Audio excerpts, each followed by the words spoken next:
student, Assalamu alaikum. This is Laiba Tariq, your biology instructor from tutorial.pk. Today we are doing a brief overview of your chapter 18, that is the reproduction. Let's start. अगर आप living things को देखें तो all living things need reproduction in order to survive on the earth. अब हमारे पास अगर reproduction की types देखें तो हमारे पास दो टाइप्स हैं. सेक्सुअल रिप्रोडक्शन जिसके अंदर दो इंडिविजुअल इन्वॉल्व होते हैं to produce a new offsprings, and asexual reproduction जिसके अंदर एक सिंगल पेरेंट अपनी आइडेंटिकल कॉपी बनाते हैं.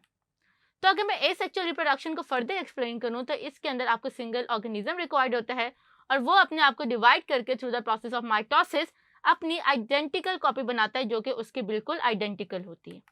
जबकि सेक्सुअल रिप्रोडक्शन के अंदर दो पेरेंट्स इन्वॉल्व होते हैं, वो अपने जेनेटिक मटेरियल को डोनेट करते हैं to create a new individual जो कि अपने पेरेंट्स से आइडेंटिकल तो नहीं होता लेकिन सिमिलर होता है. अगर हम प्लांट्स को देखें तो प्लांट्स के अंदर भी एक सेक्सुअल एंड सेक्सुअल दोनों टाइप्स की रिप्रोडक्शन होती हैं. एसेक्सुअल रिप्रोडक्शन को हम लोग वेजिटेटिव प्रोपगेशन भी कहते हैं क्योंकि इसके अंदर जो प्लांट होता है वो एसेक्सुअली रिप्रोड्यूस होता है. ये दो तरीकों से होता है, नेचुरली एंड आर्टिफिशियली. फिर उसके बाद हम बात करते हैं सेक्सुअल रिप्रोडक्शन ऑफ प्लांट की. प्लांट के अंदर सेक्सुअल रिप्रोडक्शन में बेसिकली प्लांट्स के अंदर जो गैमेटोफाइट या वो स्टेज जिसके अंदर गैमेट्स प्रोड्यूस होते हैं वो मेल एंड फीमेल दोनों गैमेट्स प्रोड्यूस करते हैं, एंड देन डिफरेंट मेथड्स को यूज करते हुए इनको फ्यूज करके एक new individual new zygote create करते हैं जिससे एक पूरा कंप्लीट प्लांट जो होता है वो क्रिएट होता है. अब इसी लाइफ साइकिल को हम लोग जो है वो प्लांट्स की डिवाइड करते हैं इनटू स्पोरोफाइट एंड गैमेटोफाइट, क्योंकि हमें पता है कि एंड प्लांट जब ग्रो करते हैं अपने आप को तो वो स्पोरोफिटिक जनरेशन में होता है, लेकिन जब प्लांट्स अपने गैमेट प्रोड्यूस करते हैं तो जिस चीज़ में वो गैमेट प्रोड्यूस करते हैं उसको हम लोग गैमेटोफाइट कहते हैं और वो हैप्लॉइड होता है क्योंकि गैमेट्स हमेशा हैप्लॉइड होते हैं. तो अगर मैं ट्री की बात करूँ तो ट्री के अंदर जो ट्री है वो हमारा स्पोरोफाइट है और उसके ऊपर ग्रो करने वाले फ्लावर्स जो होंगे वो हमारे पास गैमेटोफाइट होंगे. फिर उसके बाद समटाइम्स ऐसा होता है कि प्लांट जो होता है फर्टिलाइजेशन के बगैर अपनी प्रोसेस या अपने आप को जो है वो डेवलप करवाते हैं इनटू फ्रूट. इस प्रोसेस को हम लोग पार्थिनोकार्पी कहते हैं. ये आर्टिफिशियली एंड नेचुरली दोनों तरीकों से हो सकती है. आर्टिफिशियली कैसे कि आप जब बनाना या पाइनएप्पल्स को देखो तो आपको उनके अंदर सीड्स प्रोड्यूस नजर नहीं आएंगे. सीड्स इस चीज की सिम्टम होता है, इस चीज का साइन होता है कि इसके अंदर फर्टिलाइजेशन हुई है. जब बनाना और पाइनएप्पल में फर्टिलाइजेशन नहीं होती तो दैट्स व्हाई इनके अंदर सीड्स प्रोड्यूस नहीं होते, और जिनमें हम सीड्स प्रोड्यूस नहीं होते उन प्लांट्स को हम सेक्सुअली ग्रो नहीं कर सकते बल्कि एसेक्सुअली जिसमें हम वेजिटेटिव प्रोपगेशन यूज करते हैं उन मेथड के थ्रू हम लोग बनाना और पाइनएप्पल्स को ग्रो करवाते हैं.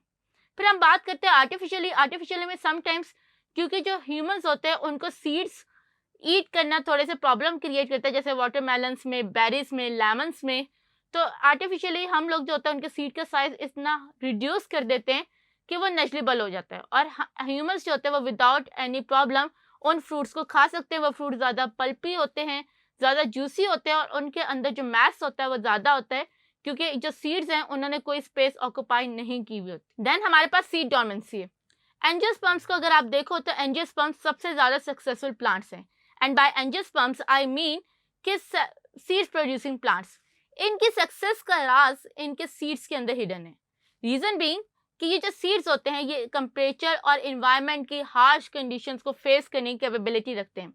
अगर due to some unknown reasons plant destroy हो भी जाए तो उसका सीड सर्वाइव करता है और वो कैपेबिलिटी रखता है to create a new generation and to survive on the land. फिर उसके बाद हम बात करते हैं फ्रूट सेट की. फर्टिलाइजेशन के बाद जो प्लांट्स के अंदर जो ओवरीज होती हैं वो कुछ ऐसे हार्मोन्स रिलीज करते हैं जिनमें ऑक्सिन, जिबरेलिन्स एंड साइटोकिनिन्स हैं. ये तीनों हार्मोन्स सेल डिवीजन के प्रोसेस स्टार्ट करते हैं और उस सेल डिवीजन की वजह से जो ओवरी होते हैं वो अपने आप को कन्वर्ट कर देते हैं इनटू फ्रूट. और फिर जब ये फ्रूट जो है वो फुली डेवलप हो जाता है तो उसके बाद उसके अंदर इथाइलिन की प्रोडक्शन होती है जो कि फ्रूट को जो है वो राइप करवाता है और उसको ग्राउंड के ऊपर फॉल करवाते हैं. फिर उसके बाद हम लोग बात करते हैं फोटोपीरियोडिज्म की. फोटोपीरियोडिज्म ये वो फिनोमेना है जिसके अंदर प्लांट्स के अंदर फ्लावर प्रोड्यूस होते हैं. सो दैट्स व्हाई आपने देखा होगा कि कुछ प्लांट्स जो होते हैं वो समर में फ्रूट प्रोड्यूस करते हैं, फ्लावर प्रोड्यूस करते हैं. कुछ प्लांट्स जो होते हैं वो विंटर में फ्रूट्स एंड फ्लावर प्रोड्यूस करते हैं. तो इस फिनोमेना को हम लोग फोटोपीरियोडिज्म कहते हैं. अगर हम इसकी क्लासिफिकेशन की बात करें तो लाइट की ड्यूरेशन की वजह से हम लोग इनको 3 कैटेगरीज में डिवाइड करते हैं, short day plant, long day plants and day neutral plants की. फिर उसके बाद आपने कुछ प्लांट्स को देखा होगा जिनको एक कंप्लीट कोल्ड टाइम पीरियड चाहिए होता है to create the flowers, to induce flowers in them, और इस प्रोसेस को हम लोग वर्नलाइजेशन कहते हैं। वर्नलाइजेशन का प्रोसेस जब स्टडी किया गया तो ये मोस्टली टेम्परेट रीजन, यानी कि ऐसा रीजन जहाँ पर टेम्परेचर चेंज होता है, जहाँ पर सीजन्स वेरी करते हैं, वहाँ के जो प्लांट्स होते हैं उनमें से कुछ प्लांट्स होते हैं उनको कम्प्लीटली विंटर टाइम पीरियड चाहिए होता है उनके सीड्स को ग्रो करवाने के लिए। तो इस फिनोमेना को हम लोग वर्नलाइजेशन कहते हैं, और ये फिनोमेना जो था ये सबसे पहले वीट वगैरह में स्टडी किया गया। फिर उसके बाद हम बात करते हैं रिप्रोडक्शन इन एनिमल्स की। एनिमल्स भी जो होता है वो प्लांट्स की तरह सेक्चुअली एंड एसेक्चुअली दोनों तरीकों से रिप्रोड्यूस करते हैं, लेकिन उनके अंदर एसेक्चुअल रिप्रोडक्शन लेस होती है as compare to sexual reproduction. Asexual reproduction में एनिमल्स जो होते हैं वो binary fission, fragmentation, budding and parthenogenesis के थ्रू जो है वो अपने आप को रिप्रोड्यूस करते हैं। और फिर जो सेक्चुअल रिप्रोडक्शन है उसके अंदर animals like plant gametes produce करते हैं। ये गैमेट्स आपस में फ्यूज करते हैं और फ्यूज करने के बाद ऑर्गेनिजम्स जो है वो प्रोड्यूस करते हैं। अब इनके अंदर जो ऑफस्प्रिंग्स प्रोड्यूस होते हैं वो अपने पेरेंट्स के आइडेंटिकल नहीं होते, लेकिन सिमिलर होते हैं। अगर मैं कंपैरिजन की बात करूं between asexual and sexual reproduction, sexual reproduction time period होती है लेकिन मोर रिलायबल होती है, यानी इसके रिजल्ट पे प्रोड्यूस होने वाले इंडिविजुअल मोर अडेप्टेबल होंगे, मोर सर्वाइविंग होंगे on the earth. Sexual reproduction हमेशा मियोसिस के प्रोसेस के थ्रू प्रोड्यूस होती है और इसके अंदर 2 इंडिविजुअल इन्वॉल्व होते हैं। जबकि अगर मैं एसेक्चुअल रिप्रोडक्शन की बात करूं तो वो रैपिड होती है, उसके अंदर इंडिविजुअल्स जो होता है वो सिंगल पेरेंट होता है और वो माइटोटिक डिविजन्स करवाते हैं। फिर ये जो फर्टिलाइजेशन का प्रोसेस है जो कि सेक्सुअल रिप्रोडक्शन के एक मेजर फेज है, वो फर्टिलाइजेशन समटाइम एक्सटर्नली होती है, समटाइम फीमेल बॉडी के अंदर होते हैं, जिसको हम लोग इंटरनल फर्टिलाइजेशन कहते हैं। एक्सटर्नल फर्टिलाइजेशन में मेल और फीमेल क्लोज आके पानी के अंदर स्पर्म्स और एग रिलीज करते हैं। ये स्पर्म्स और एग एक दूसरे के करीब आते हैं, फ्यूज होते हैं और जाइगोट डेवलप करते हैं, और zygote without the help of any parent अपने आप को कन्वर्ट कर देते हैं इनटू फुली ग्रोन इंडिविजुअल। ये मेथड जो था ये इतना ज़्यादा सक्सेसफुल नहीं रहा था। रीज़न ये है कि स्पर्म्स और एग्स जो होते हैं वो हमेशा एक दूसरे के करीब नहीं आते, सम टाइम पानी के अंदर लॉस्ट हो जाते हैं। सो दैट्स वाई फिर इसके बाद एक दूसरा मेथड शुरू हुआ जिसको हम लोग इंटरनल फर्टिलाइजेशन कहते हैं। और इंटरनल फर्टिलाइजेशन में हमारे पास फर्दर 3 कैटेगरीज हैं जिनमें ओविपेरस, विविपेरस एंड ओविविविपेरस है। उसके बाद हम बात करते हैं रिप्रोडक्शन की। रिप्रोडक्शन ये वो एबिलिटी होती है जो कि एक ऑर्गेनिज्म में यंग वन प्रोड्यूस करवा सके। अगर मैं ह्यूमन रिप्रोडक्शन की बात करूँ तो ह्यूमन रिप्रोडक्शन के 2 यूनिक एस्पेक्ट हैं। एक वो कि ये रिप्रोडक्टिव सिस्टम आपके बर्थ के साथ ही जो है वो फंक्शनल नहीं होता। जब तक आप प्यूबर्टी हिट नहीं करोगे तब तक ये रिप्रोडक्टिव सिस्टम फंक्शनल नहीं होगा और गैमेट प्रोड्यूस नहीं करेगा।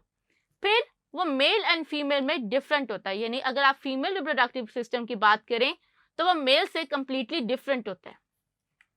अगर मैं मेल रिप्रोडक्टिव सिस्टम की बात करूं तो उसके अंदर हमारे पास 4 चीज़ें होती हैं। एक होते हैं गोनेट्स जिनको हम टेस्टिस कहते हैं, फिर हमारे पास एक्सेसरी डक्ट्स होती हैं, then we have the gland जो कि हार्मोन्स के थ्रू इनको कंट्रोल कर रहे होते हैं, and then we have the copulatory organ जिसको हम लोग पीनिस कहते हैं। फिर अगर मैं मेल रिप्रोडक्टिव ऑर्गन के फंक्शन की बात करूँ तो इसका एक ही फंक्शन होता है जो कि स्पर्म्स की प्रोडक्शन होता है। दैट्स वाई इसको हम लोग स्पर्मेटोजेनेसिस भी कहते हैं। फिर हम बात करते हैं इस मेल हार्मोन रिप्रोडक्टिव सिस्टम की। Male hormone reproductive system mostly hormones के थ्रू कंट्रोल होता है और इसके अंदर जो मेन हार्मोन होता है वो टेस्टोस्टेरोन होता है, और टेस्टोस्टेरोन मेल्स के अंदर प्यूबर्टी के बाद उसका नंबर इंक्रीज होता है और ये मेल्स के अंदर सेकेंडरी मेल कैरेक्टर्स जिनमें वॉइस का डीप होना उनको जो है वो क्रिएट करते हैं। फिर इसके बाद अगर मैं फीमेल रिप्रोडक्टिव की बात करूँ तो female reproductive system like the male 4 parts में कंसिस्ट होता है: gonads, oviduct, uterus and vagina. अगर मैं इनके फंक्शन की बात करूँ तो फीमेल रिप्रोडक्टिव सिस्टम जो होता है वो गैमेट्स की प्रोडक्शन के साथ साथ फर्टिलाइजेशन के प्रोसेस, डेवलपमेंट की, एम्ब्रियो की डेवलपमेंट, बर्थ और फीमेल सेक्स हार्मोन्स, ये सारे काम ये परफॉर्म कर रहा होता है। Like the male female reproductive system भी जो होता है वो हार्मोन्स से रेगुलेट होता है और हार्मोन्स जो होते हैं वे प्रॉपर एक साइकिल क्रिएट करते हैं फीमेल रिप्रोडक्टिव साइकिल का, जिसको हम लोग मेंस्ट्रुअल साइकिल कहते हैं। ये मेंस्ट्रुअल साइकिल बेसिकली जो होता है वो 3 रीजन से कंप्लीट होता है। एक होता है मेंस्ट्रुअल फेज जिसमें जो ब्लीडिंग होती है फीमेल की बॉडी से और ये 1 to 5 डेज तक होता है। उसके बाद प्रोलिफरेशन फेज होता है जिसमें फीमेल रिप्रोडक्टिव सिस्टम अपने आप को ब्लीडिंग के बाद रिकवर करता है।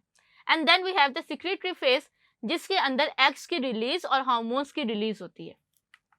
फिर हम बात करते हैं ह्यूमन बेबी की डेवलपमेंट की। ह्यूमन बेबी की डेवलपमेंट उसी टाइम स्टार्ट हो जाती है जब एम्ब्रियो जो है वो अपने आप को अटैच कर देता है फीमेल यूट्रस से, क्योंकि इसके अटैचमेंट जो है वो हार्मोन रिलीज करते हैं जिसको हम लोग ह्यूमन क्रोनिकोकॉर्फिन हार्मोन कहते हैं। ये हार्मोन बेसिकली फीमेल के ब्लड और यूरिन दोनों में पाया जाता है और इस वजह से फीमेल का अगर प्रेगनेंसी टेस्ट होता है वो पॉजिटिव आता है। अगर फीमेल इम्प्लांटेशन के बाद इस हार्मोन की रिलीज के बाद जो होता है फीमेल बॉडी के अंदर बेबी की डेवलपमेंट का टाइम पीरियड स्टार्ट होता है जो बेसिकली 280 डेज पे कंसिस्ट होता है।